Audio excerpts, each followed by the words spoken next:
غیبت کرتے ہوئے ہم محسوس بھی نہیں کرتے، اور غیبت کرتے ہوئے ہم اس سے بچنے کا کوئی راستہ ہی نہیں نکالتے، بلکہ اسے آرام سے، سکون سے لوگوں کے درمیان بجا لاتے ہیں، حالانکہ ہمیں اس سے اجتناب کرنا چاہیے۔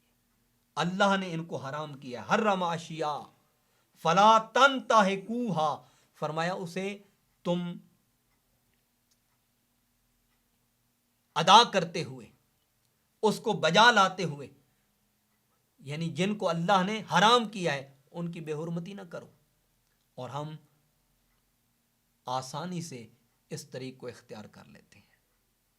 ہمیں سوچنا چاہیے، اور افسوس کی بات یہ ہے کہ جن کو اللہ تبارک و تعالیٰ نے حرام کیا، وہ چاہے قتل ہو، شراب نوشی ہو، جوا ہو، زنا ہو، چوری ہو، غیبت ہو، جھوٹ ہو، بہتان بازی ہو، سود خوری ہو، یہ تمام چیزیں ہم بجا لاتے ہیں، اور جن سے اللہ تبارک و تعالیٰ نے منع کیا ان کو اختیار کرتے ہیں، اور جن کی اللہ نے ہمیں رخصت دی ہے، اللہ نے حرام نہیں کیا، جن کی اللہ نے ہمیں اجازت دی ہے، ان پہ حرمت کے ہم فتوے لگا دیتے ہیں۔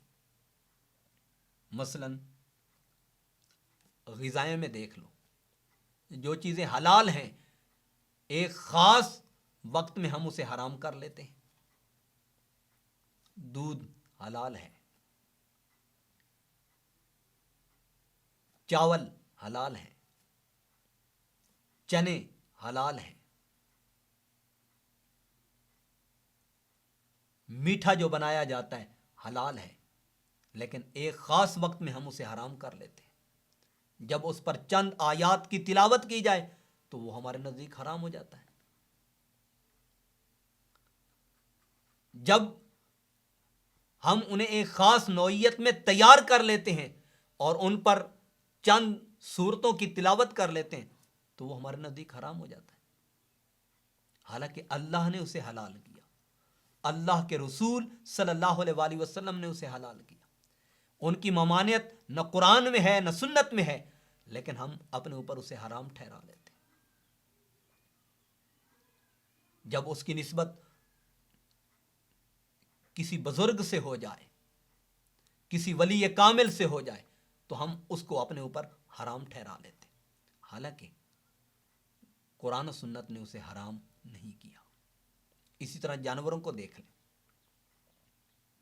جب کسی خاص مقام پہ جا کے اسے ذبح کیا جائے تو ہم اسے حرام قرار دے دیتے ہیں، حالانکہ قرآن نے جو اس کا طریق بتایا ہے وہ یہ ہے کہ ان اللہ حرم علیکم المیتۃ والدم ولحم الخنزیر وما اہل بہ لغیر اللہ، فرمایا جس پر غیر اللہ کا نام لیا جائے اور غیر اللہ کا نام بوقت ذبح لیا جائے، حالانکہ ذبح کرتے ہیں تو بسم اللہ، اللہ اکبر، اللہ اکبر، اللہ اکبر، اور کسی مسلمان کے لیے یہ توقع کیسے کی جا سکتی ہے کہ وہ بوقت ذبح وہاں پر کسی غیر اللہ کا نام لے؟ نہ وہاں لات و عزا کا نام لیا جاتا ہے، نہ دیگر بتوں کا نام لیا جاتا ہے، اس کے باوجود ہم اسے اپنے اوپر حرام کر لیتے ہیں۔ نہ اسے اللہ نے حرام کیا، نہ رسول اللہ نے حرام کیا، اور قرآن فرماتا ہے وما آتاکم الرسول فخذوہ وما نہاکم عنہ فانتہوا، جو رسول پاک تمہیں عطا کریں اسے پکڑ لو، اور جس سے وہ منع کریں اس سے باز آ جاؤ، اس سے رک جاؤ۔ اس لیے ہمارے اوپر یہ بات لازم آتی ہے کہ جو اللہ نے ہمارے لیے حلال کیا ہے ہم اس کو حلال جانیں، اور جس کو اللہ نے ہمارے اوپر حرام کیا ہے ہم اس کو حرام جانیں اور ان کی بے حرمتی نہ کریں، حلال کردہ اشیاء کو کبھی بھی حرام نہ ٹھہرائیں۔ تو جانور چاہے وہ گائے ہو، چاہے وہ بھینس ہو، چاہے وہ بکری ہو، چاہے وہ مینڈا ہو، تو ان کو اللہ نے ہمارے اوپر حلال کیا ہے۔